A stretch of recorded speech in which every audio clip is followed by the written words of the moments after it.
Napabuntong hininga si Mayumi habang inuunat ang kanyang paa matapos mag-type sa kanyang computer. Si Mayumi ay isang manggagawa sa opisina na nagsimulang magtrabaho sa AV company mula noong nakaraang 2 buwan.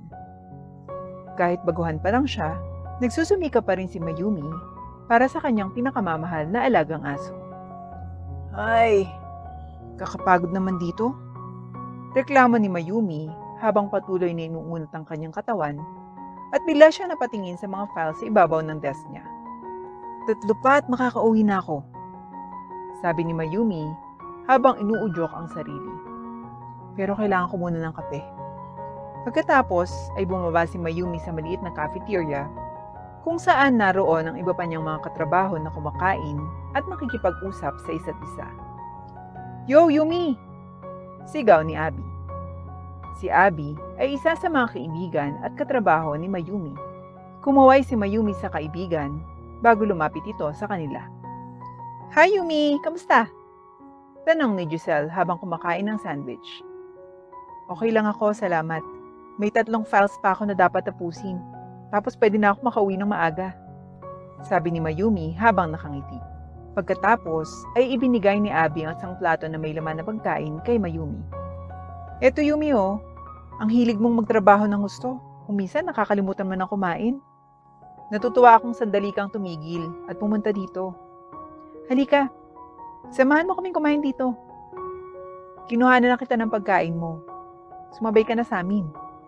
Sabi ni Abby habang naka-side glance kay Giselle na nagpalabas ng nagrereklamong ingay. Ay, salamat Abby. Sabi ni Mayumi sabay upo sa tabi ni Abby. So guys, narinig niyo na ba yung balita? Paniwala ni Andrew habang patuloy na pinapaikot-ikot ang spaghetti gamit ang kanyang tinidor. Anong balita? At pwede bang tigilan mo na yung paglalaro sa iyong pagkain? Sabi ni Abby at agad namang napangiti si Andrew. May narinig akong bulong-bulungan na ang presidente at may-ari ng kumpanyang ito ay nagbabalak na bumisita. Sabi ng iba, wala pang nakakakita sa mukha ng presidente simula nang magsimula yung kumpanyang ito. Dahil ang vice president ang namamahala sa kumpanya. Ito talaga yung unang pagkakataon na makikita natin yung presidente. Sabi ni Andrew bago niya kainin ang kanyang spaghetti. Totoo naman, hindi ko pa nakikita yung presidente at nagsimula akong magtrabaho nung nagsisimula pa ang kumpanyang ito. Hindi ko man lang nakita yung mukha niya. Laging busy presidente lang ang dumadating. Sabi ni Giselle habang nakasandal sa kamay niya. I wonder kung gwapo siya. Bulong ni Giselle na nagresulta sa pagkatanggap niya ng isang sampal sa ulo ni Abby.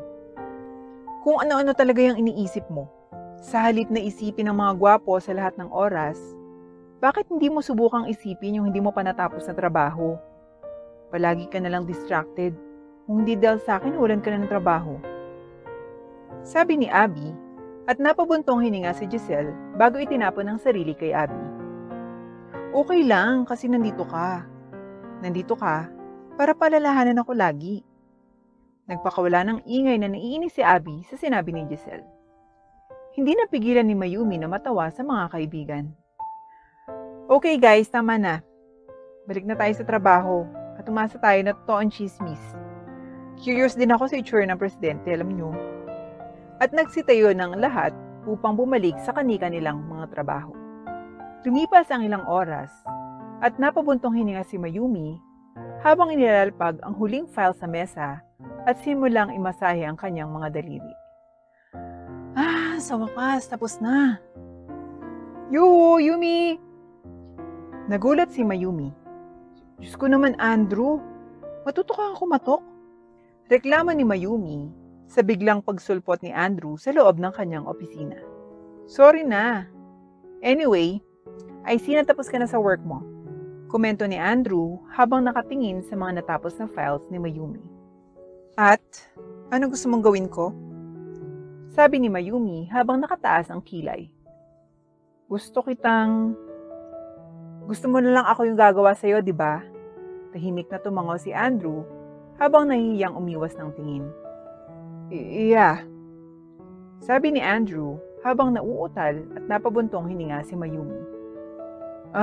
Fine. Natapos na naman ako ng maaga kaya matutulungan na kita. Akin na yan.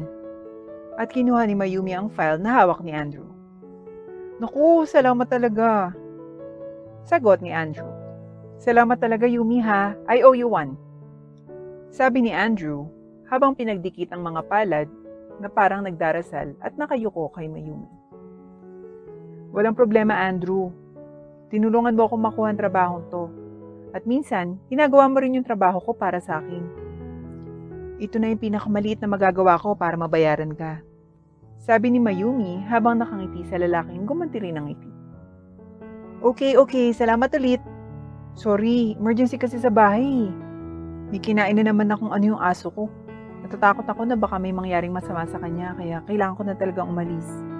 Sabi ni Andrew na baka sa mukha ang panic dahil sa kaba. Okay lang, sige na, pwede ka na pumunta doon. Tatapusin ko na yung trabaho mo. Huwag ka na mag-alala. Nagpasalamat ulit si Andrew sa dalaga bago ito tuluyang umalis. Tiningnan ni Mayumi ang mga files at siniyasat ito at agad na nagsimulang magtrabaho. Hindi niya iniisip na magtrabaho pa pero para ito sa kanyang kaibigan. Bandang 9:00 ng gabi, sa wakas ay natapos si Mayumi at nunat niya ang kanyang mga braso bago niya isara ang kanyang computer, kinuha ang kanyang coat at isinuot ito. Pagkatapos ay naglakad siya patungo sa opisina ni Andrew at inilagay sa mesa nito ang mga files na natapos niya bago tuluyang lumabas ng opisina. Nagulat siya nang sinalubong siya ni Abby nang makalabas siya. Diyos ko naman, Abby, nagulat naman ako sa iyo eh. Sorry. Tara na, umuwi na tayo. Tumango si Mayumi habang sinusundan si Abby sa istasyon ng tren. Hinintay mo ba ako? Siyempre naman no. Nakatira tayo sa isang lugar at ayokong umuwi ka ng ganitong kagabi habang mag-isa ka lang. Baka mamaya may mangyaring masama pa sa iyo. Napangiti si Mayumi sa pagiging maalalahanin ng kaibigan. Nandito na tayo. Pumasok ang dalawa sa loob ng tren habang naghihintay hanggang makapasok ang lahat ng pasahero. Umandar na ang tren at tahimik na nakaupo ang dalawa. Dahil medyo pagod silang dalawa, tuluyang nakatulog si Abby habang nakikinig ng music gamit ng kanyang headphones at malapit na ring makatulog si Mayumi. Ngunit agad siyang nagising nang makita ang matandang lalaki na nakatayo malapit sa kanya. Dahan-dahang inayos ni Mayumi ang posisyon ni Abby para maging komportable ang kaibigan habang nagpapahinga at matapos masiguradong okay na si Abby, ay tumayo si Mayumi. Excuse me po, sir. Tahimik na bulong ni Mayumi habang tinatapik ang likod ng matanda at napatingin ito sa kanya. Oh yes, pwede ba kitang tulungan, iha? Napangiti na lang si Mayumi. Hindi naman po. Gusto ko lang pong sabihin na pwede po kayo umupo sa aking upuan. Napangiti ang matanda sa kabaitan ng dalaga. Ganun ba? Salamat sa iyong kabaitan, iha. Pagpalain ka nawa ng Diyos. Tumango si Mayumi at umupo na ang matanda sa kanyang upuan. Naging mapayapa ang buong biyahe. Paminsan-minsan ay parang natutumba na si Mayumi sa pagod pero pinilit niyang gisingin ang sarili dahil ayaw niyang mapahiya kung sakaling bigla na lang siyang matumba at para mabantay na rin niya ang kanyang natutulog na kaibigan. Nang dumating na sila sa kanilang destinasyon, agad na ginising na Mayumi si Abby. Abby, gising na, dito na tayo. Nagising si Abby at tinulungan niya ang kanyang kaibigan na tumayo. Lalabas na sana sila ng tren nang huminto sila dahil sa boses ng isang matandang lalaki. Iha, maraming salamat ulit sa pagbibigay ng iyong upuan sa akin.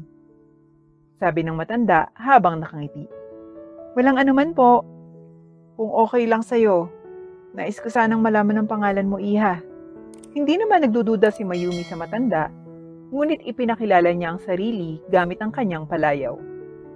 Pwede niyo po akong tawaging Yumi. Aalis na po kami. Paalam po, mag-ingat po kayo.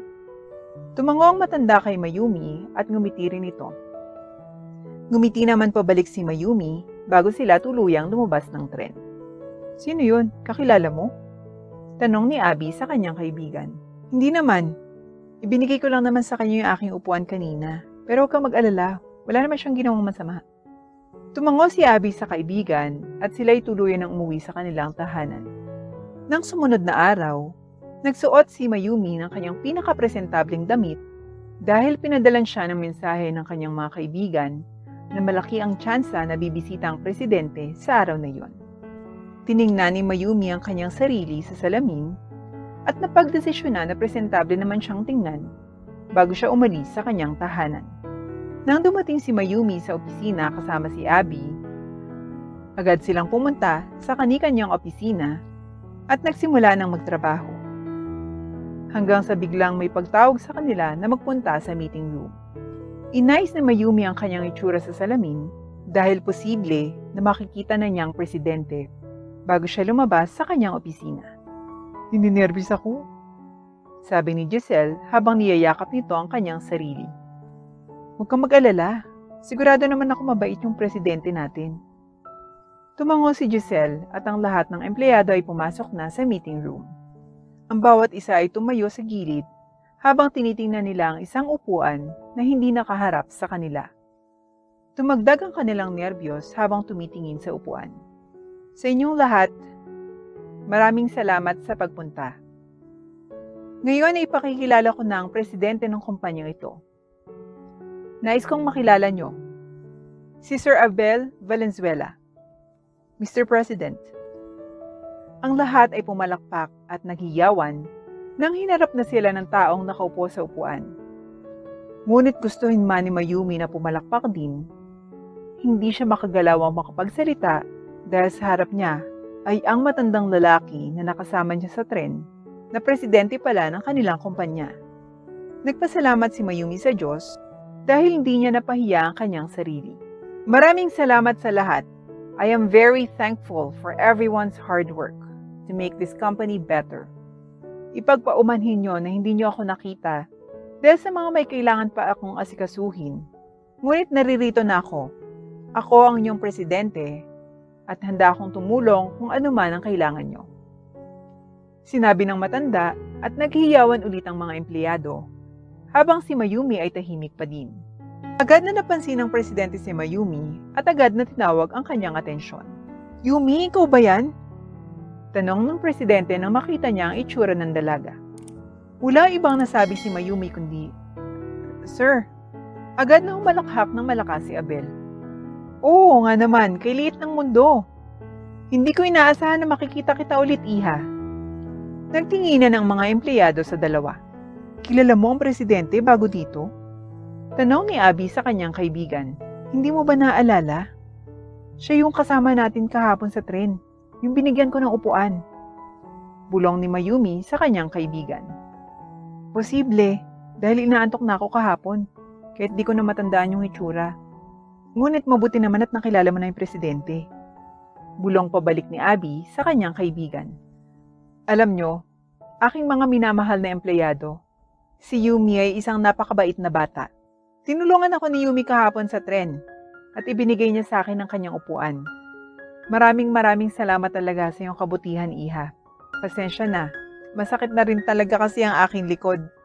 "Walang anuman po, President Valenzuela. Nagagalak po akong makita at makilala kayo ulit," sabi ni Mayumi at yumuko siya upang bumati. Inilagay ni Abel ang kanyang mga daliri sa ilalim ng kanyang baba habang nag-iisip. Isip ng matanda. "Dahil sa iyong nagawang kabutihan, ay nais kong bigyan ka ng gantimpala, Miss Yumi. Bibigyan kita ng oportunidad na maging manager ng kumpanyang ito bilang pasasalamat sa iyong kabutihan. Nais mo bang tanggapin ang posisyong ito?" Biglang sabi ng presidente na labis na ikinagulat ng lahat sa loob ng meeting na iyon. Lalong-lalo na si Mayumi. "Po?" Nauutal na tanong ni Mayumi. "I said what I said, iha. Gusto mo bang tanggapin ang alokong posisyon?